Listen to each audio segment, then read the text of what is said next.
Some cars are so legendary, so celebrated, that even questioning them feels like a crime. And the Porsche 911? To me, that's one of those cars. So before you get your pitchforks up and dislike the video, let me first state my claim before I jump into my reasoning. I am not saying the 911 is a bad car, or even that it looks bad. I mean, it's a 911, one of the most aesthetically pleasing creations on this earth, and it's also nearly untouched performance-wise. I personally respect it as one of the greatest sports cars of all time, but here's the angle. The 911 is a flawed design when you take a step back and look at its entirety, that was saved by decades of Porsche's brilliant engineering. And when you compare it to Porsche's so-called baby brother, the Cayman, a more well-crafted product in my opinion, you start to realize something. If the Cayman had ever been given the same power and prestige as the 911, it might actually be the better car. So that being said, let's dive in. There's a quote that really nails it. The Porsche 911 is a horrible design, but it's engineered perfectly. That's not an insult, it's the truth. The biggest issue with this car is the layout. The 911 puts its engine behind the rear axle, hanging out over the back wheels. That means the weight distribution is, on paper, horrendous. If you think about it, too much weight out back creates a pendulum effect. The car gets incredible traction, but if the rear steps out, it can whip around fast. That's why so many people spin 911s, especially the higher performance-focused GT models. You mistakenly give the rear end a little too much freedom and, just like that, it's gone. But here's where Porsche's genius comes in. Instead of abandoning the flawed layout, they doubled down. They refined it.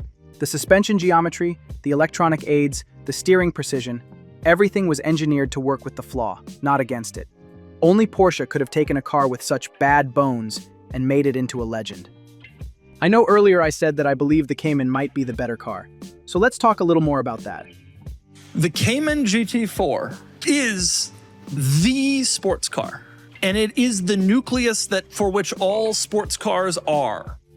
That was Doug Demuro, one of the most reputable names in the car industry, and also partly the reason why I started looking into the Porsche 911 versus the Cayman.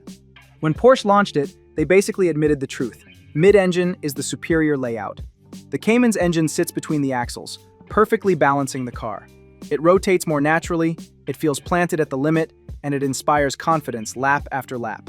For years, Caymans were given less power, smaller engines, and capped performance to make sure they never threatened the 911. It wasn't until we finally got cars like the Cayman GT4 and GT4 RS that Porsche even allowed the platform to show what it was capable of. And here's the thing, pound for pound, those cars are actually more capable on track than many 911s. So what's the bottom line? The Cayman is a better design. The 911 is better engineering. The Cayman is balanced, natural, and predictable. It's the kind of car that feels like it was made for the track from day one. The 911, meanwhile, shouldn't work. But Porsche made it work, through decades of relentless improvement. And that's part of why the 911 is so loved.